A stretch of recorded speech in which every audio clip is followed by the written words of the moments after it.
let's hypothetically say that you promise that you will start being more creative this year and that you will experiment with different passion projects, but right now, hypothetically, you find yourself doom scrolling for hours in your bed, and by the time you realize it, it's too late, so you might as well start tomorrow, right? Just like me. Well, if that were the case, doodling has the potential to change your life and help you recover your creativity and attention. But that's a huge statement. So let me explain the science behind this, because it worked for me and because I did my research. First, we all know doom scrolling, right? That thing where you're just endlessly scrolling through your feed, posts, videos, whatever.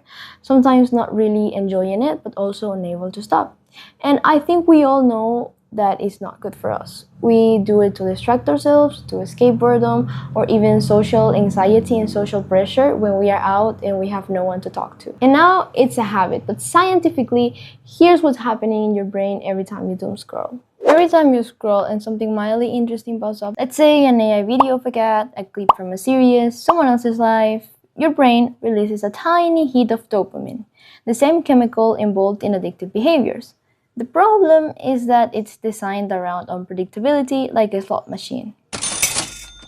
You keep scrolling because the next thing might be interesting. Over time, this literally rewires your brain. For example, your amygdala, which is your fear and stress center, stays permanently on high alert. Your prefrontal cortex, the part responsible for focus and decision making, gets weaker, and your dopamine system, which had a normal threshold before, starts to need more and more stimulation just to feel normal. So you end up the session more tired, more anxious, and somehow more bored than before. And the society we live in makes it incredibly easy for us to fall into that trap. AI-generated content, drama and gossip, ads everywhere, movies, TV shows, YouTube videos. The modern philosopher Byung-Chul Han actually wrote about this, and the wild thing is that his book, The Burnt Out Society, came out in 2010, like way before any of this felt like this bad. His argument is that we've built a society that doesn't force you to do things through rules and punishment anymore. Instead, it makes you feel like you want to keep optimizing, achieving, and overall consuming. It makes you to exploit yourself voluntarily, and the result is a society that's exhausted but can't stop because it doesn't really know how to stop. That's also why you always need to listen to a podcast, music, or watch a video while you do other stuff like washing the dishes or when you're walking. It feels productive, but it also prevents you from thinking. Han says that the flood of information makes deep, contemplative thought basically impossible. You can't think creatively and you can't feel rested because your mind actually never gets to wander. He literally argues that boredom is a prerequisite for creativity, and we've basically engineered creativity out of existence, which, yeah, we love to multitask. And here's another fact.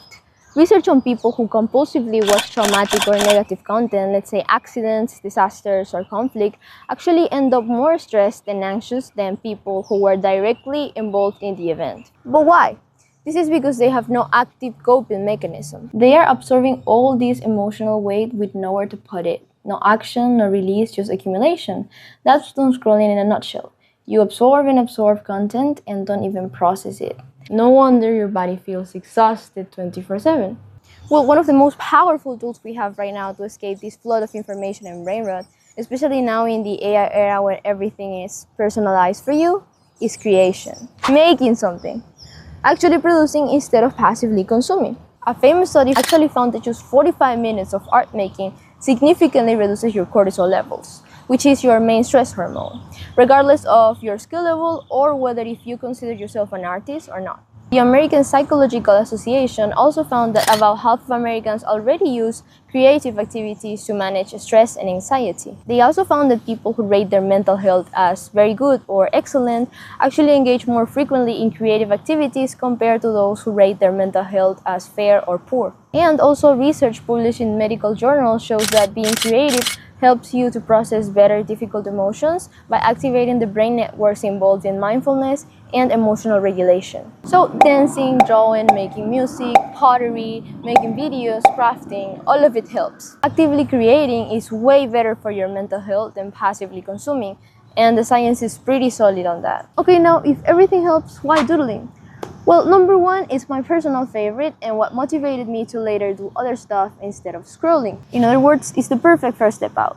And there are also other reasons backed by science. Before we move on to the reasons, I think we should properly define what doodling is. Doodling is the act of casually drawing or scribbling on paper, often without a specific goal to relax, focus, or express creativity. According to J.K. Andrade, one of the first to ever research the impact of doodling, doodling is the act of drawing patterns or pictures while thinking about something else or when bored.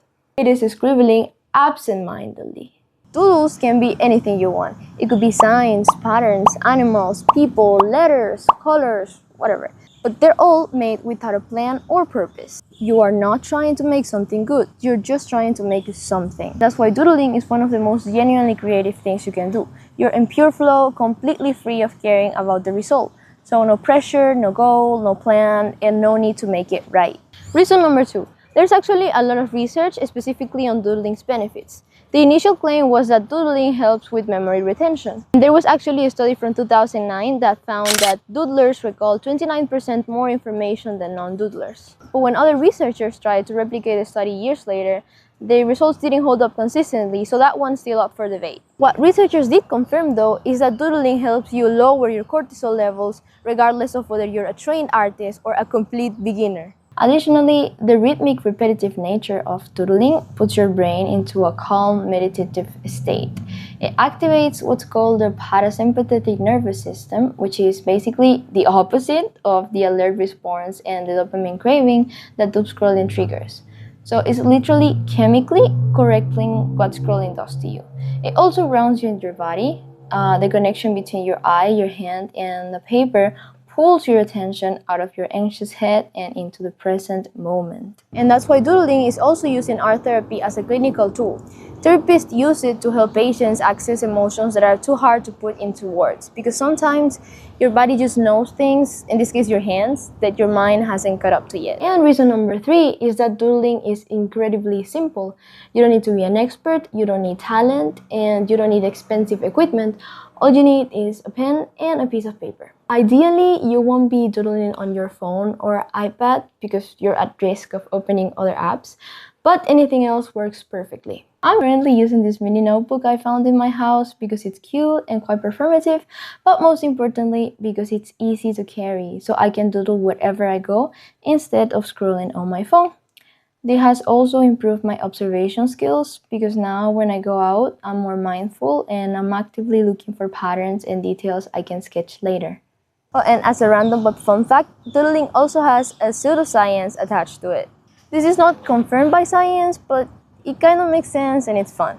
You can actually analyze your doodles according to their shape, pressure, and placement to figure out something about your emotional state. There's a whole rabbit hole on that, and I'll link it in the description in case you want to learn more and do it for fun. I actually analyzed one of my doodles yesterday, and apparently I'm a kind soul tormented by the finitude of life or something like that. There's so much you can doodle about, and this is where I want to kill the blank page fear for you, because that's the real barrier, isn't it? It's not talent, not equipment, it's just that paralyzing moment of staring at a white page with nothing.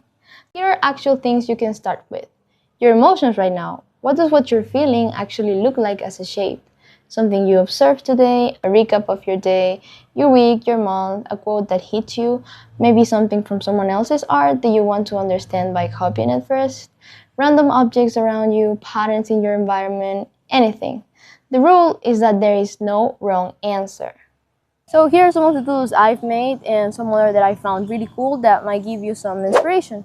But here's the thing, and this might be the part that I personally find most exciting about doodling. Doodling is a door, not a destination. Once you're comfortable making marks without judging yourself, something changes in the way you perceive your ability to create art, and you start wanting more. A lot of people who start doodling later find themselves attracted to things like drawing, painting, journaling, and other things that they would have never tried if they hadn't started here. So the real benefit of doodling isn't the doodles themselves, it's becoming someone who creates progressively. And it's a huge identity shift. So doodling is also a great way to reconnect with yourself and the world around you. I recommend looking for inspiration in sights, your thoughts, your emotions, your memories, and outdoors, maybe in shapes or patterns that are just waiting to be noticed. So go ahead and try it. You have everything to gain and nothing to lose.